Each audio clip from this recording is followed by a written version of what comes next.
Welcome to Candid with Claudia, where real stories meet real purpose. I am your host, Claudia Cabillos, and today's episode is just a little extra special. Because before I sit behind this mic, I'm also an entrepreneur and educator, the proud founder of Miss Claudia's, a place built from the belief that early childhood education is more than learning the ABCs. It's about building confidence, compassion, and curiosity in the next generation. At Miss Claudia's, we don't just teach, we empower.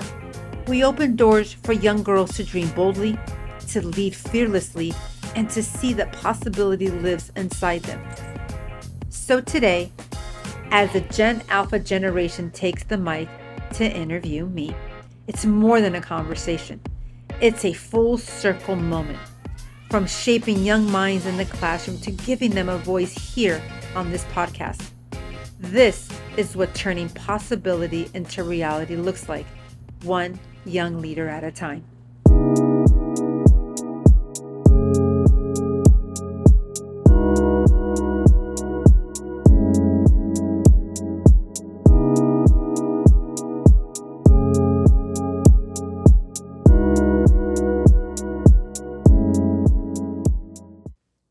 Hi, Claudia. Welcome to Candid with Claudia. Hi, Anthonella. How are you today? Getting yourself? I'm doing good. Good. You ready? I'm ready, I think. Are you? Ooh. Jinx. Okay. What were you like when you were my age? So I'm the last of 9 kids. I have 6 sisters and 2 brothers. So I had a lot of mom and dads. And so I believe when I was younger, I was a little bit of an introvert because I just felt like everybody was telling me what to do. But as I got a little older, I became an extrovert. Okay. Did you always know you wanted to help people? Yes. I have known for a long time that helping people was my calling. Oh, that's sweet. What's something you loved doing as a kid that you still do now? So I'm going to take you back a little bit, so it may define my age a little, and that's okay. So in the early 1980s is when large coloring books came out. And I remember when my parents gave me, actually they gave it to my sister and I took it from her. But anyway, it was, back then there was a cartoon called Casper. And she received the Casper large coloring book.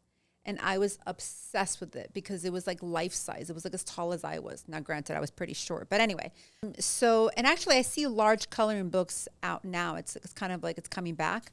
But I love to color. And it is something that when I get a chance to do as an adult, I love to color. So do I. Okay. Do you have a large coloring book? I think I do. I love them. Do you ever get nervous before big things like speeches or interviews? Of course, I'm human. Were you nervous today? Yes, I was very nervous. Well, Mr. Noel. I do. I'm married to a military officer. I have been for a really long time, and I've learned a lot of things. And one of the things I've learned from him is the 5 Ps. Would you like to know what they are? Yes. Okay. Prior planning prevents piss performance. In other words, the key to mitigating being nervous is preparation. Okay. What's one thing most people don't know about you? So as I just said, I am married to a military officer, and he served as a combat veteran, and he is a paratrooper. And I have a lot of military in my family. And my brother-in-law is also a frogman, and he is a recon Marine. Why am I saying that? Because most people don't know that while I'm not in the military, and out of respect to their service, I have jumped out of planes before, a perfectly good plane too, as I have skydived. And I am PADI certified open water scuba diver. That's cool. What's your favorite way to relax after your very busy day? Ooh, I have a Casper bed. I love to go in my Casper bed with my 3 beautiful rescue dogs, and I love to watch the Gutfeld show. Okay. Do you know the Gutfeld show? I don't. I know. Who do you call when you need advice?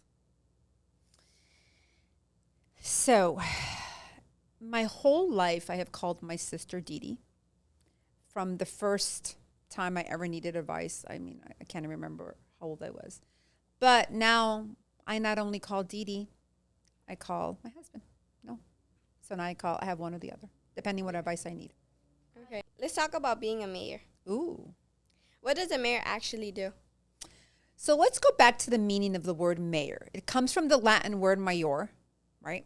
And it comes from the root word magnus, which means great. And so I have always tried to achieve to be good to great. And so as a mayor, the mayor is elected by we the people. And we set the tone and the environment for the community, whether it's a village, town, or city that we are elected in. So we set the tone to what will happen in that city that you're elected in. Okay, that's interesting. Was it hard being the first Hispanic woman elected in your town?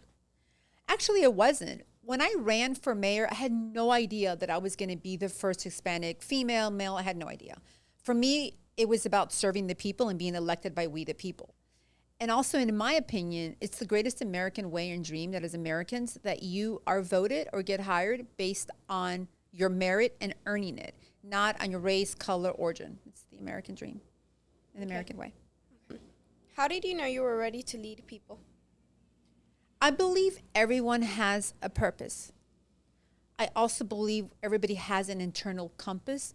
And when you know, you will know. Okay. What's the hardest part about being a leader? Oh, Anthonella, I can tell you. Do you want to be a leader when you grow up? I do. Not everyone's going to like you. And you'll have to make hard decisions. But as long as you make decisions for the greater good, and just know that no matter what you try, don't please everybody because not everybody will like you. Okay. Do you ever make mistakes at work? And what do you do when that happens?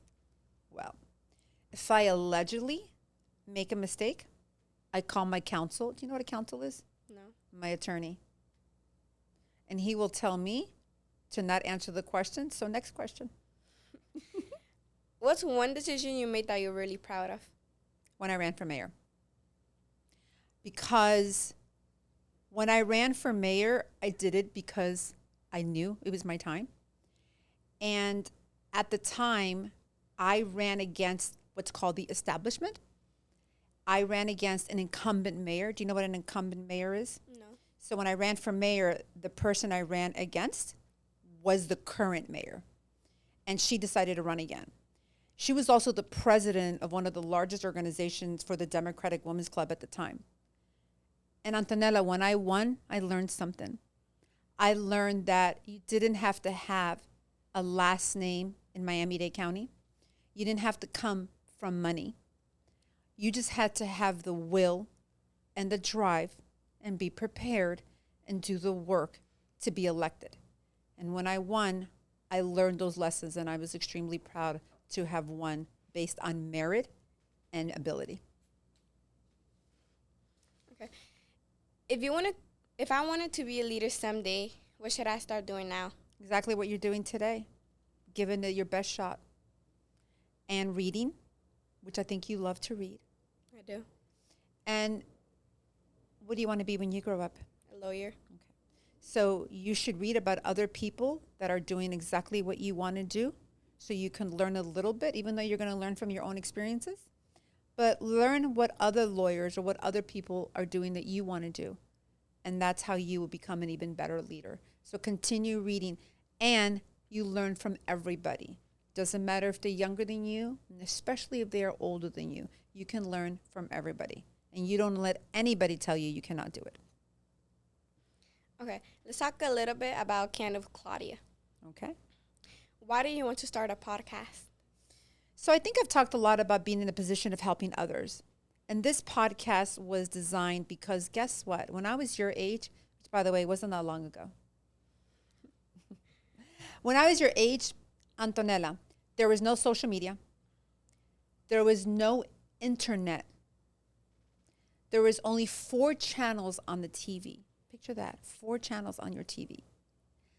A podcast perhaps wasn't even a word that anyone would even utter.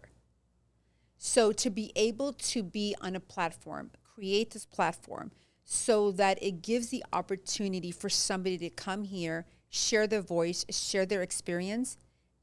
I'm a believer that if one person on here shares a story that's going to make you want to get up and make your possibility a reality, then what I've done is worth it here. And that would be the power of who we are and what we are, is to ignite the fire in any person listening, doesn't matter how old you are, doesn't matter where you come from, but you want to get up and be like, wow, she did it, I can do it too. And I want to go out there and make what I dream about, which are the possibilities, my reality. So it's a platform to help people. Okay. What does candid mean? Well, what do you think it means? Helping people, maybe? Candid means truthful. It means frank. One of the reasons, podcast is very big today. Did you know that? There's a lot of podcasts out there. Do you have a favorite one? Yours? Besides good answer, good answer. So candid means truthful and frank. And in today's world, the reason so many podcasts exist today is because, unfortunately, the media is a bit of a propaganda and it's a bit of a bias. And so people have created a podcast because it's a platform to use your voice and allow others to express their opinion without having to just only hear the media. So once again, if on this show, one person is ignited to make their possibility a reality, then everything I have worked for is worth it. How do you pick your guests? Now that's a really good question. Anthonella, when I listen to a lot of podcasts, there's a lot of famous people on, or there's a lot of people with so many followers, because now if you have a lot of followers, you're famous, right? Or something like that. But to me, I looked inward and then I went outward. What do I mean by that? I looked at my inner circle. Who do I know that is in the everyday trenches making their possibility a reality? Do you want to know why I did that? Why? Because when you hear someone very famous or very rich speaking, and you're the everyday person working really hard, yeah, they may inspire you, but do they really empower you? Or do they make you feel that because, well, really, can I really do that? I don't have that last name. I don't have that much money. I didn't come from money. So you listen to it because we like listening to rich people and famous people. But you want to know what? When you hear people like your own mother, does your mother work hard? Yes, she does. Yes. When you hear the everyday people sharing their story about how they work hard, how they persevere, and how they make their reality by working hard and doing what they have to do day in and day out, I believe that will resonate with the viewers that are watching today. And so how do I pick my guests? I started inward. I looked who around me I respect, who around me I think is amazing, and who around me is really just out there every single day, working 2 jobs, raising children, supporting the family, but still going to school, trying to live up to what they really want to be. And that's what I see in your mother. It's what I see in you, even though you're only 11 years old. And so that's how I've selected my guests. And now that I did inward, like my inner circle for season 1, now in season 2, I've gotten slightly outside of that. Like who outside my circle is still in the same realm of the everyday, just trying to make their possibility reality. That is how I have selected the guests to be on our show, Candid with Claudia. Okay. What's the best story you've heard on your show so far? They've all been great because I've picked the guests. And so what I encourage my viewers is they should tune in. They should let us know which story they think is best and tag and share and let us know. What's one episode that made you cry or laugh a lot? I have laughed in every episode. You need to check out our BTSs. We have so much fun. I have amazing memories laughing with every single one of our guests. In terms of crying, there has been significant stories in here. We had a woman in the first season who lost her son. So we had a moment. And in season 1 and 2, we had someone that came from being a breast cancer survivor, which you know that I am. And so those were a little impactful. But at the end of the day, this space is about the joy and about celebrating possibility of reality. So I have laughed with every single guest, especially in bloopers and BTSs. BTS is behind the scene, in case you didn't know. If you could interview anybody in the world, who would it be? While I know I said that I don't aim to interview anybody famous, I would interview Alex Cooper. Do you know who she is? No. She has a famous podcast called Call Her Daddy. And let me tell you why I would pick her. I recently saw her history, her show, and she persevered at a time in college when she was young. And I believe that that is an example to a lot of young girls who go through things in college or even in high school and perhaps don't persevere. And I can tell you one thing, she made her possibility a reality. So I would interview her. Okay. Why do you think it's important to share real stories from different generations? Because we all can learn from one another. I learned from you. Do you learn from me? I do. Do you learn from your mom and dad? Yes. Do you have grandparents? I do. You do. Whenever you have time, you should record when they're talking to you and you should ask them a lot of questions. I wish I would have done that because the wisdom that comes from across generation is priceless. And you will, as you get older, value that. So why do I believe it? Because I believe we can all learn from one another. Could we talk about your journey from possibility to reality? Yes, that's Okay. why we're here. When you were little, what did you want to be when you grew up?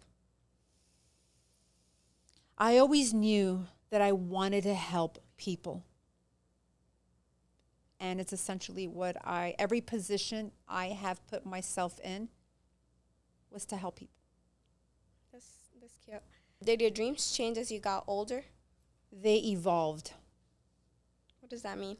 Evolve means that they expanded. So as you go through every season in your life, you reach a point and then they evolve to the next thing and then evolve to the next thing. So my dreams have evolved.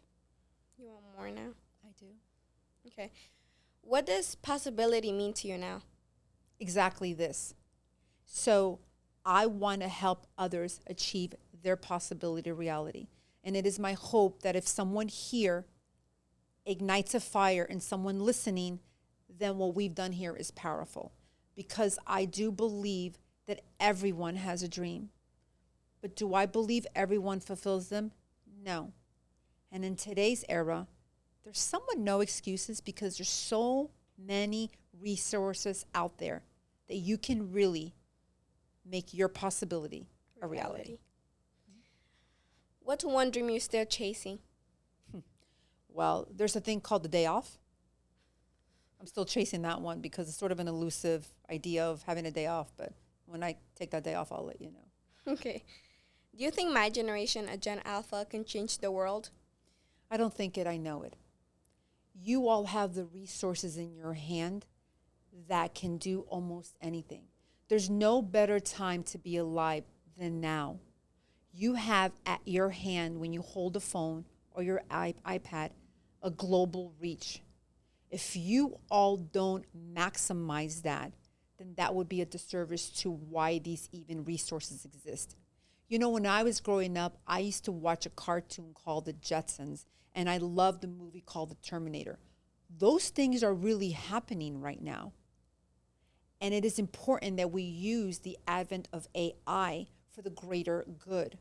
Drones to deliver medicine, robots to help the elderly. So do I think your generation is going to make the world better? No, I know it will.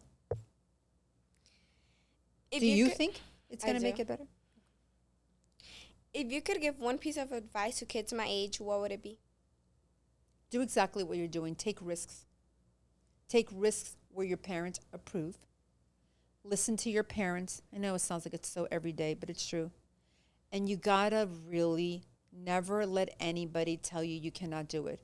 And always keep learning. I say that over and over because it is true. You never stop learning. Once you stop learning, you will stay in a rut and you will not move past it to make your possibility a reality. So keep learning, keep reading, and listen to your parents. How can we make our dreams become reality like you did? I think everything I've shared today, I can sum it up by saying it's very easy. You want to know what it is? No, I'm going to take that back. It's not easy. Almost anyone can achieve their possibility to reality. Do you want to know why most people don't? Yes. Because it takes work. And work is hard. When I grew up, you know, my father used to tell me, What? you're going to laugh, it's a little morbid. You can sleep when you're dead. My father would wake me up at 6 o'clock in the morning with water on me when I was still sleeping, probably a little earlier than 6. but I thank my parents because the one thing that they instilled in me, Anthonella, is you got to work hard. Nothing is given to you. Hardcore. And so, what was that? Hardcore. You have to be a little hardcore. And I was coming back from a doctor's appointment yesterday, and they were interviewing someone on Fox News on the radio. And he said, they asked him, how did you do all that? And he says, when you really want something, you can do it. But are you willing to do the work? Okay. I'm going to ask you now some quick, fun questions, okay? Okay. Coffee or tea? Well, so I'm Colombian and my DNA is from Colombia. So coffee. However, I recently went to tea time at the Biltmore, and I have to say that I truly enjoyed it. My husband's mother is from Canada, and I will encourage all the coffee drinkers to try the tea time. Very nice. Okay. Are you an early bird or night owl? Night owl. I love watching The Common Sense with Tracy Gallagher. Heels or sneakers? Oh, I love my heels, but I have run 3 half marathons, so I love my sneakers too. And you know that. I do. Do you like more texting or talking? Talking on Candid with Claudia. With me, of course. With you, of course. I wouldn't have it any other way. What's your favorite color besides pink? Red. Red? Mm-hmm. That's What's yours? I don't know. I like black and red too. What's your favorite quote or saying? You can please most people some of the time, and you can please some people all the time. But you are never, ever, ever going to please everyone all the time. Do you know who said that? Who? Abraham Lincoln. Do you know who Abraham Lincoln is? Yes. Okay. What's one word that describes you? Driven. Do you know what driven means? No. I'm driven to make a difference. I'm driven to help. Driven means you got to get up every day despite how you feel. Despite your back. What? You're willing to? Despite your back hurting. Despite being tired. You got to get up and do it. Let me tell you something. Anthonella, if you don't do it, somebody else will. So, do you want to be the lawyer or do you want to let somebody else do it for you? I want to be the lawyer. Then you will be. Just got to be driven. If you could have a superpower, what would it be? Oh. Did you watch Harry Potter? I did. What was it? I don't know who it was, had the invisible cloak. Where he can wear this cloak over him and he was invisible. Yeah. It's the same thing. Wonder Woman had it with the jet, and then Star Trek had it with Klingons. Amazing. If I can be invisible. Okay, that's all the questions I have for you. Thank you for joining me today. Oh, any bonus questions you want to ask me? No, not really. No, not You really. answered them all. I did. You Yes, happy you with did. my answers? I am. Well, thank you for having me. I hope you enjoyed yourself. I think I had a great time. Thank you. I had a great time too. What are you doing to make your possibility a reality? Follow us on Instagram and TikTok, subscribe to YouTube and Spotify, and get inspiration to make your possibility a reality. Stay tuned. Are you nervous?